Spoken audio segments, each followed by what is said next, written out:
Il y a 2 semaines, le fondateur du plus grand hedge fund de l'histoire a posté un message sur X. It's official, the current world order has broken down. We're on stage 6. La phase 6, la phase du chaos, celle où la force prime sur le droit, celle où les règles n'existent plus. 2 semaines plus tard, le guide suprême iranien est tué dans des frappes américaines et israéliennes.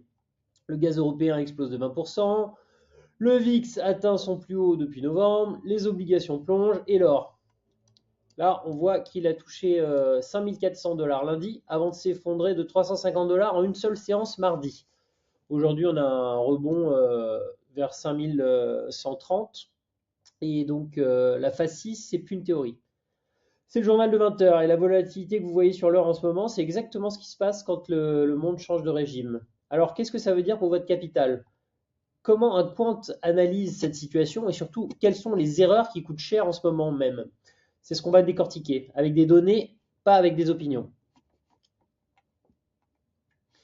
Donc, petit disclaimer d'abord, avant d'aller plus loin, cette vidéo est uniquement à des fins éducatives, c'est pas une recommandation financière. Le trading et l'investissement impliquent un risque élevé de perte en capital. Les performances passées ne garantissent pas les résultats futurs. Assurez-vous de bien comprendre les risques. Voilà, maintenant, pourquoi cette vidéo aujourd'hui, le 4 mars? Parce que 4 signaux convergent en même temps. Et quand un quant, que ce soit moi ou un autre, on voit ces 4 signaux alignés, on s'arrête et on prend le temps d'écouter. Signal 1, Ray Dalio qui parle de phase 6 le 14 février. Signal numéro 2, la conférence de Munich qui publie un rapport intitulé Under Destruction. Il y a 50 chefs d'État dans la salle. Signal numéro 3, le conflit Iran qui éclate ce week-end avec Khamenei qui est tué. Trump qui annonce que la guerre pourrait durer 4 semaines et que les plus grandes attaques sont encore à venir. Signal numéro 4, les marchés qui entrent en phase de crise. On a quand même le VIX qui est monté à 23,57, le gaz européen qui a plus de 54 € le mégawattheure, le pétrole qui a fait un jump à 70 $, on parle bien du WTI, et enfin l'or qui fait des montagnes russes de 350 $ en 48 heures, ça veut dire probablement qu'il y a eu quelques margin calls par-ci par-là. Quand le fondateur du plus grand hedge fund du monde, 50 chefs d'État, le marché de l'or et une guerre au Moyen-Orient envoient le même signal, c'est quand même le moment d'analyser la situation. Donc la première partie, on va parler de la phase 6, etc. Donc je vais essayer de vous trouver un graphique de Dalio. Alors,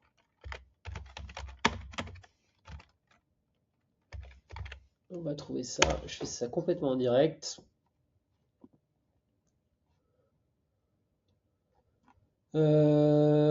Alors, une image, voilà, on les voit bien. Donc, pour ceux qui découvrent Ray Dalio, il a étudié 500 ans d'histoire d'empire hollandais, britannique, américain, chinois, et il a identifié un cycle récurrent de 75 à 150 ans en 6 phases. Ok. La phase 1, c'est ici, c'est un nouvel ordre après un conflit. La phase 2, c'est la construction des institutions. La phase 3, c'est la paix et la prospérité, c'est ce qu'on a vécu pendant 80 ans, je pense. Et la phase 4, c'est les excès. Les excès, ils se matérialisent comment? Vous avez les dettes, vous avez les inégalités, et la phase 5, c'est des tensions internes, de la polarisation, la montée des populismes, etc. Derrière, vous avez la phase 6, ben, techniquement, c'est le chaos, quoi, du moins d'après la description de Ray Dalio. Might is right. La force prime sur le droit, c'est-à-dire le droit international n'a plus cours. C'est pour ça qu'on voit des démonstrations de force, Macron qui montre sa puissance, etc. Voilà. Donc le 14 février 2026, à la conférence de Munich sur la sécurité, le consensus est brutal. La situation s'intitule Under Destruction, en cours de destruction. Le chancelier allemand Merz, déclare que l'ordre mondial n'existe plus. Le secrétaire d'État américain Marco Rubio, il déclare qu'une nouvelle ère géopolitique est en train de se créer. Et enfin, Macron dit que l'Europe doit se préparer à la guerre. Bon, lui, il est quand même coutumier du fait, mais bon, passons. Et Dalio qui poste sur X, c'est officiel, on est en phase 6. Ce ne sont pas des commentateurs YouTube là, qui parlent, ce sont les dirigeants des plus grandes puissances mondiales dans la même pièce au même moment. Donc, les 5 guerres de la phase 6, elles sont toutes actives. Donc, il y a 5 types de conflits en phase 6. Et au 4 mars 2026, ce sont 5 actifs simultanément. Attendez, hop, je vais vous montrer le graphique du S&P 500 pour voir à peu près où on en est en même temps que je vous parle. Donc, voilà. Il y a les guerres commerciales. C'est les tarifs américains hors carte OMC qui sont en place sur quasiment tous les partenaires. 2, la guerre technologique. On voit bien que l'IA et les semi-conducteurs sont des actifs de sécurité nationale. La course est lancée entre principalement l'Amérique d'un côté et la Chine de l'autre. 3, les guerres géopolitiques. Et là, on ne parle plus de menaces.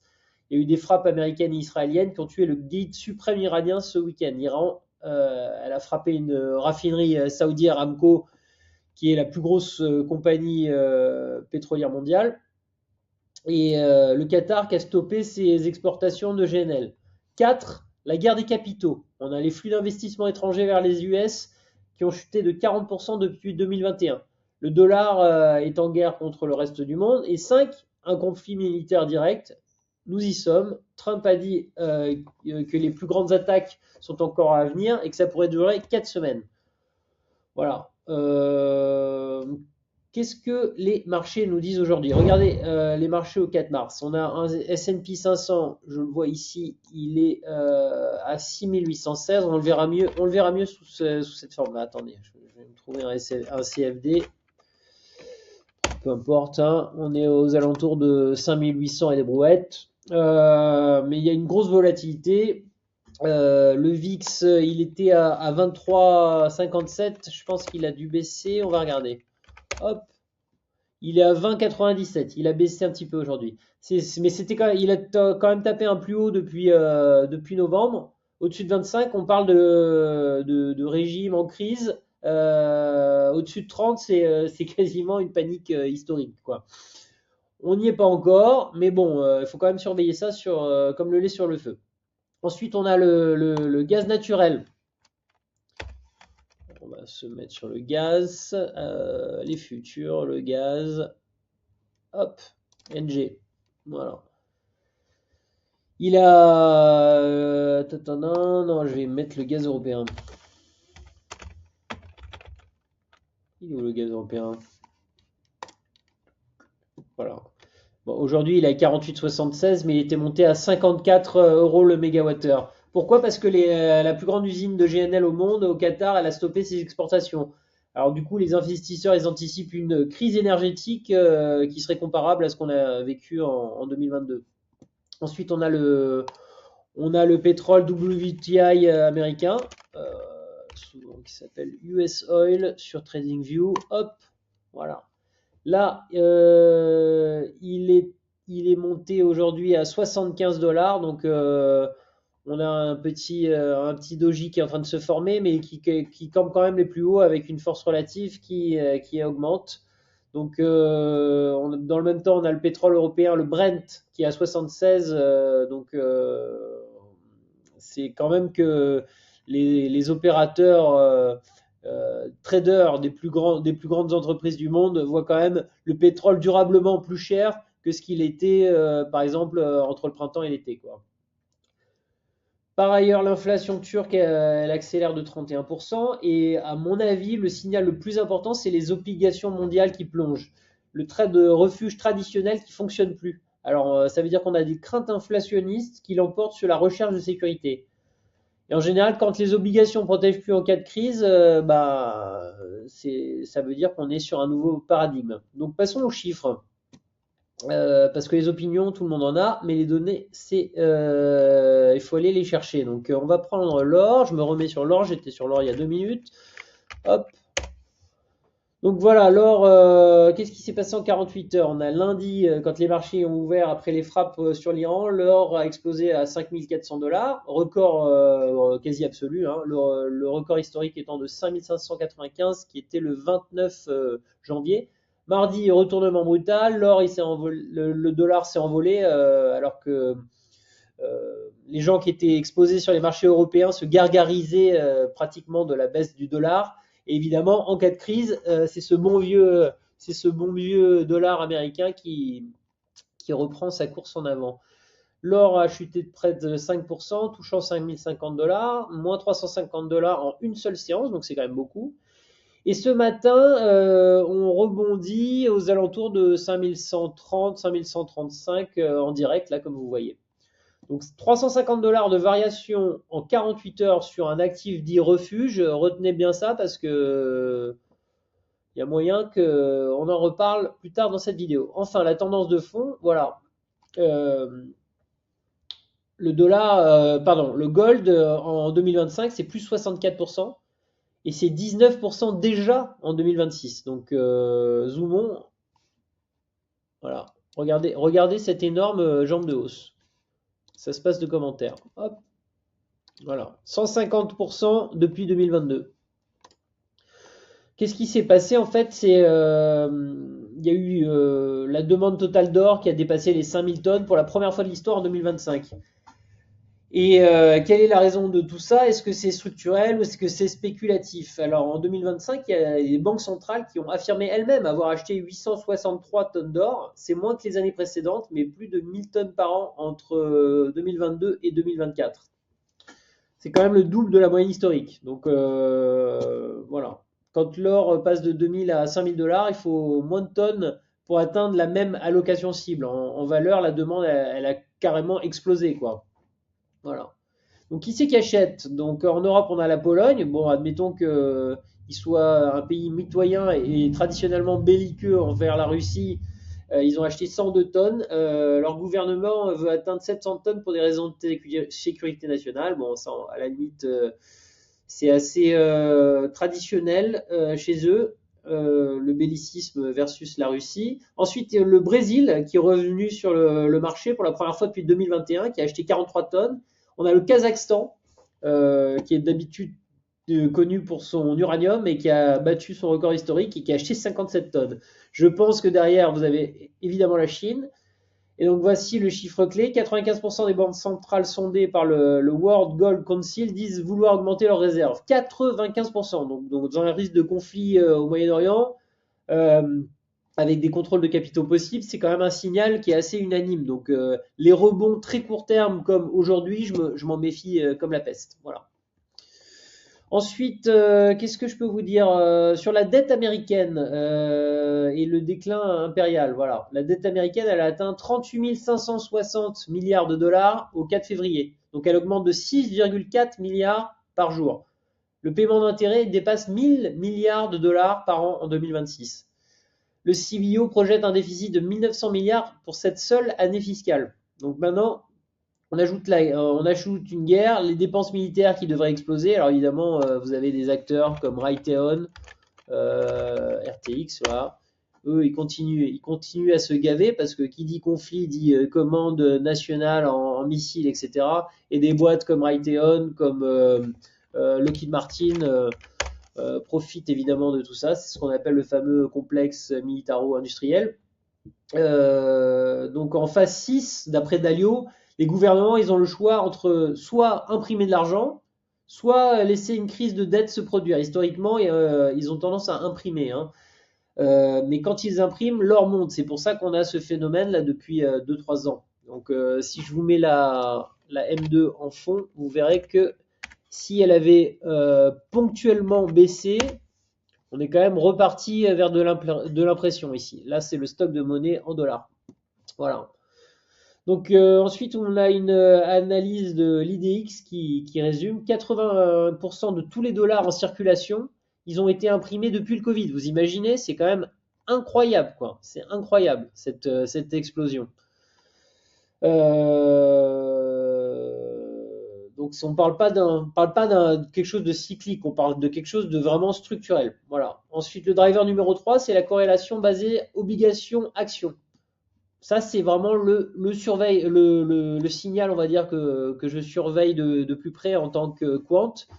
Les obligations mondiales, elles ont plongé hein, depuis quelques jours. Normalement, quand les actions chutent en période de crise, on a un effet de croisement avec les obligations qui représentent, euh, on va dire, comment on appelle ça, j'ai perdu le terme, excusez-moi.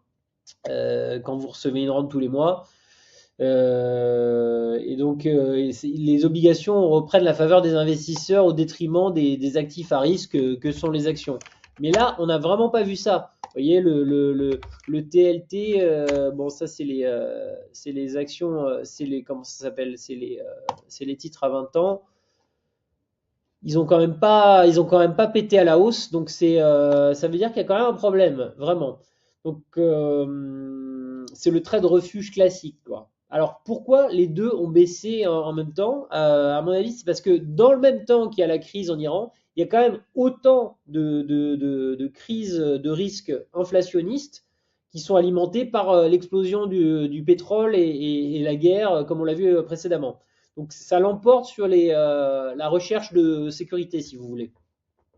Et donc quand la corrélation action-obligation, elle se brise, les portefeuilles équilibrés traditionnels, les fameux 60-40, ils protègent plus. C'est là que les actifs alternatifs comme l'or prennent toute leur importance. Et finalement, les opérateurs, ce qu'on appelle la smart money, ont très bien anticipé tout ça depuis 24 mois, quoi. Voilà. JP Morgan, ils visent eux-mêmes 6 300 $ pour 2026. Quant à Goldman, ils disent que 5 400 avec un risque, ils se tiennent à 5 400 mais avec un risque haussier significatif. Pour vous citer une dernière banque, la banque suisse UBS parle de 6 000 voire 7 002 dans un scénario extrême avec une extension du conflit au Moyen-Orient. Voilà. Bon là, c'est que l'architecte Quant en moi vous met en garde. En décembre 2025, le consensus était à 4600 pour 2026. Là, on est déjà à 5130 en mars. En général, les révisions, elles apparaissent quand même quand il y a des structures de marché qui sont très claires. Et c'est quand même le cas du gold, hein. Je vous remets le graphique en background. Voilà, donc là, la tendance elle est quand même extrêmement haussière. Vous avez une petite bougie englobante qui s'est pas réalisée, mais la tendance est clairement à la hausse. Vous voyez, toutes les moyennes mobiles sont orientées dans le même sens. Donc c'est pas une boussole, mais enfin du moins, c'est pas un GPS, mais c'est comme une boussole, disons. Donc qu'est-ce qu'on fait dans cette phase 6? Maintenant qu'on sait où on en est, on a les données. Comment on traite dans cet environnement de marché? Bon, là, ma philosophie, elle va rejoindre celle de Dalio. Je vais quand même pas réinventer la roue. Moi, je suis sur les marchés depuis plus de 10 ans. Euh, Ray Dalio, il a 70 ans passé, et donc ça fait 50 ans qu'il regarde les marchés sous toutes les coutures, sans parler de sa connaissance des faits historiques. Donc en phase 6, l'objectif, c'est pas le rendement à tout va, quoi. C'est la survie du capital. Il y en a beaucoup qui vont perdre leur chemise par des confiscations, par l'hyperinflation, par la guerre. Donc, il faut arriver à traverser la phase 1 jusqu'à la phase 1 qui viendra à n'en pas douter après, quoi. Voilà. Toujours cet objectif de préserver le capital avant toute autre chose. Donc, en haut, bah, on a l'or, il est portable, il est durable, il n'est pas dépendant d'un seul gouvernement. Donc, s'ils impriment comme des gorées, les gouvernements, vous aurez toujours les monnaies qui vont s'effondrer, mais l'or, il va continuer de monter. C'est le pattern qui existe depuis 500 ans. Vous voyez, hein. Ensuite, vous avez les actifs tangibles, vous avez les énergies, les mines. Moi-même, je suis assez exposé sur des pétrolières. Vous voyez, à Liberton, quand il y a eu la crise au Venezuela, il n'y avait pas 50 raffineries au monde qui étaient capables de raffiner ce pétrole lourd en soufre. Vous avez Halliburton, vous avez Schlumberger. Bon, j'ai acheté du Halliburton. Aujourd'hui, elle est un petit peu en baisse.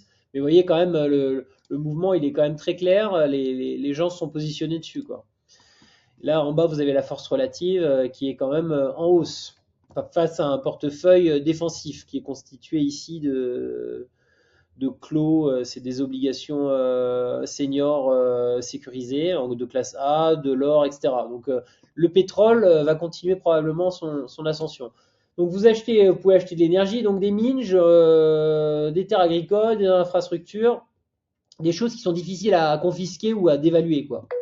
Donc le principe clé, c'est la diversification géographique extrême. Il faut arriver à détenir des actifs dans des juridictions différentes, idéalement des terres agraires en Amérique latine, par exemple, ça serait pas complètement idiot. des pétrolières dans diverses zones de la planète. Voilà. Si vous avez un broker type Interactive Brokers, ce qui est mon cas, vous avez accès à tous les marchés du monde, donc cette diversification, elle est quand même facilitée. A contrario, qu'est-ce qu'il faut éviter? Il faut éviter la dette souveraine, donc les gens qui sont des assurances vie, qui elles-mêmes sont gavées d'obligations d'État, c'est quand même très compliqué.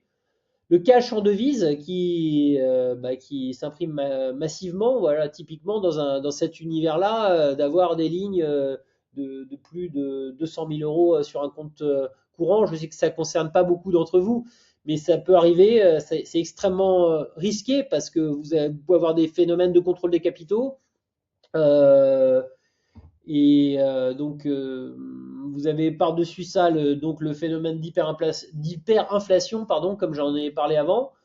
Donc, et d'avoir uniquement des actions domestiques pures, typiquement des financières. En cas d'hyperinflation en France, probablement que les financières françaises, elles vont trinquer. Donc, même si beaucoup d'entre vous sont sur des PEA, il faut arriver encore une fois, à diversifier géographiquement son capital, quitte à s'exposer à de l'impôt. Voilà. Et puis, qu'est-ce qu'il faut éviter aussi? Bah, l'immobilier de luxe dans les zones en crise, hein, c'est vraiment pas le moment d'acheter une villa à Dubaï, je pense, à l'instant T.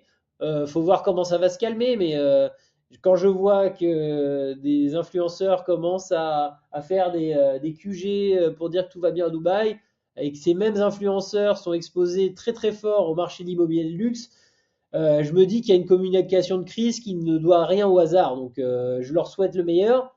Mais à l'instant T, c'est vraiment pas ce que vous devez accumuler ou du moins chercher à acquérir d'urgence. Voilà. Donc, si vous suivez la newsletter que je publie, qui s'appelle Market Pulse, on en parle aujourd'hui, les obligations, quoi. On parle aujourd'hui des obligations. Donc, si cette corrélation obligation-action, elle est brisée, évitez ce fameux 60-40 qui est dans tous les bouquins d'investissement à la papa, quoi, disons. Donc, mon réflexe, c'est pas de réagir émotionnellement. Vous voyez qu'il y a un flux d'informations qui va arriver tous les jours, c'est normal. Les médias sont là pour vous vendre du clic, donc ils sont là pour vendre de la pub. Il faut arriver à créer des règles et ne pas se laisser envahir par le flux continu de breaking news qui va pas manquer d'arriver sur vos écrans. Donc, il faut un système qui arrive à détecter des signaux macro et qui arrive à ajuster éventuellement l'allocation automatiquement. Par exemple, vous pouvez intégrer le VIX comme un indicateur de régime. Quand vous avez ce VIX là qui dépasse les 30, enfin déjà, s'il dépasse les 25, vous pouvez commencer par réduire votre exposition en action. Quand il dépasse les 30, vous pouvez passer carrément en mode défensif.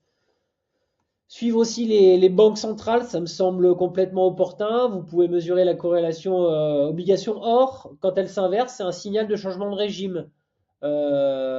L'algo, contrairement aux humains et aux commentateurs financiers, il n'a pas d'émotion. Donc, quand il y a un flash crash de 350 dollars sur l'or, il va se baser sur ses règles pour prendre ses décisions.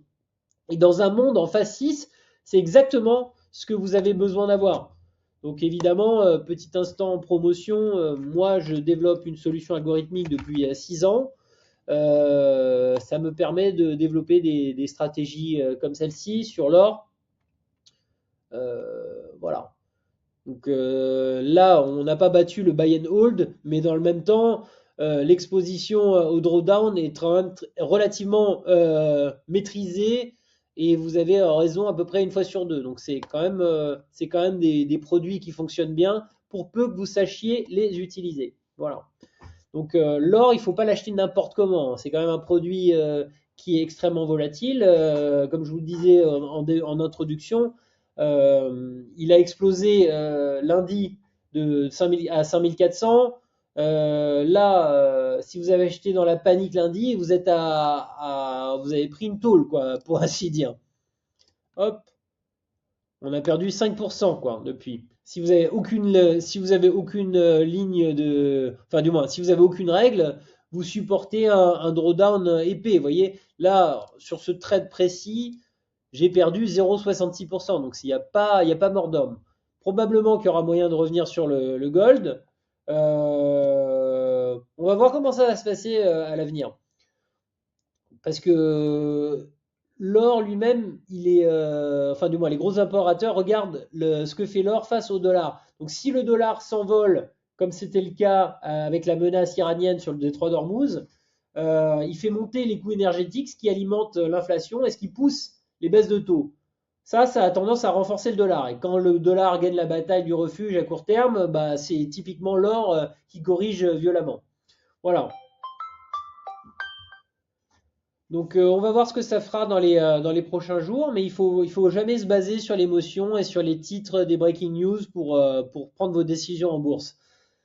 Donc ensuite, l'erreur numéro 2, c'est de confondre la macro et le timing. On peut avoir raison sur la direction macro, ça signifie pas avoir raison sur le timing. Dalio, il peut avoir raison sur la phase 6 et l'or peut encore corriger de 20 à 30% avant d'aller à 6000, vous voyez. Donc il faut avoir un big picture, disons, et ça, on peut faire confiance à des gens comme Ray Dalio pour avoir cette vision au long cours.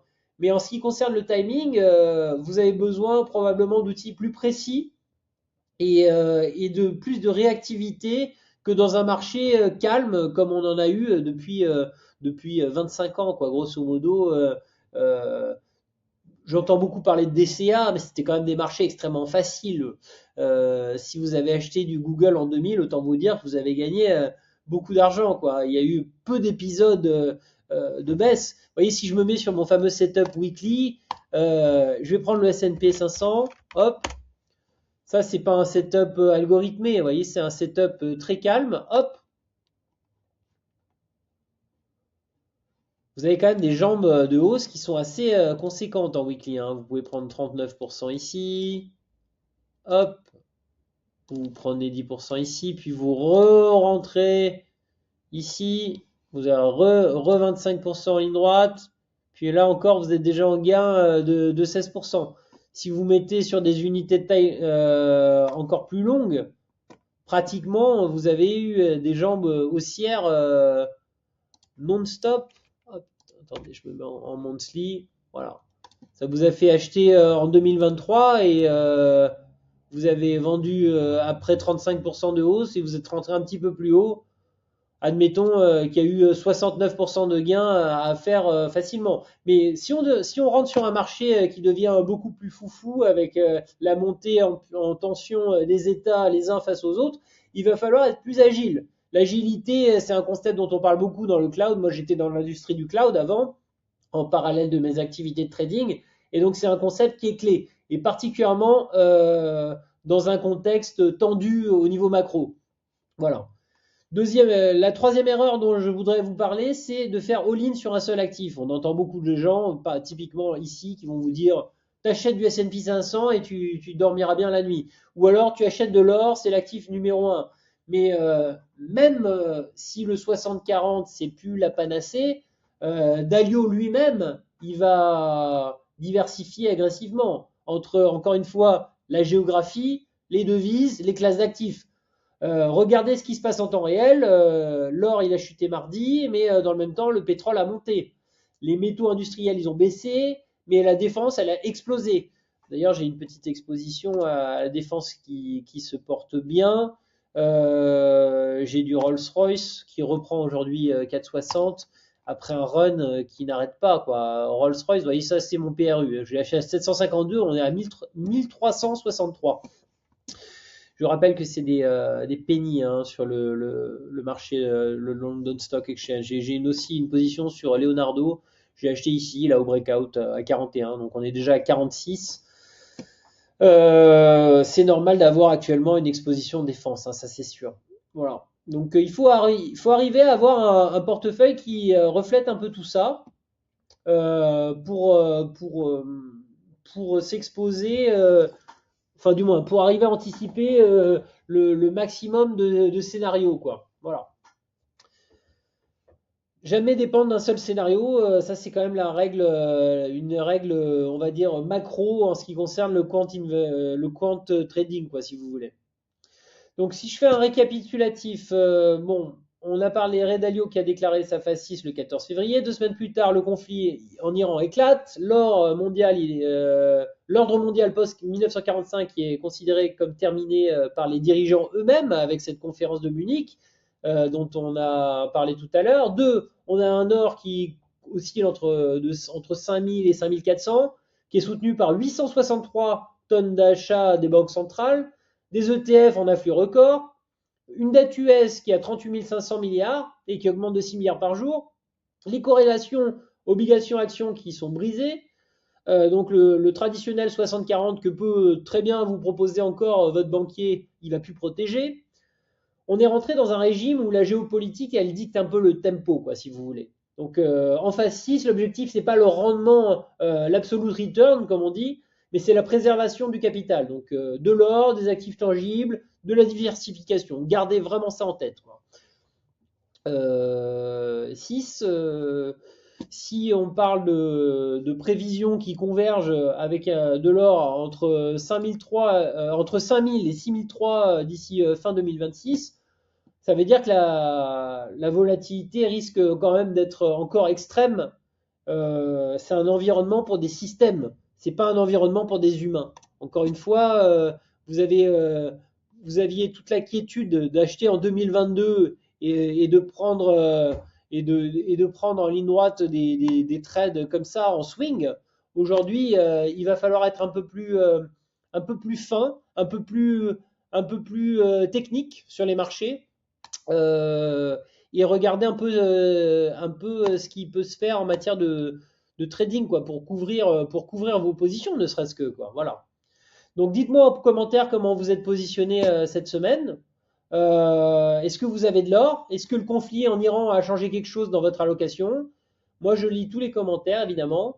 N'hésitez pas à vous abonner à la chaîne. Si ce type d'analyse macro quant vous aide à y voir plus clair.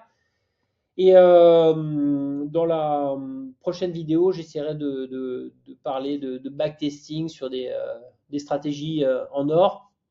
Et voilà. Je vous souhaite une très bonne soirée et je vous dis à bientôt.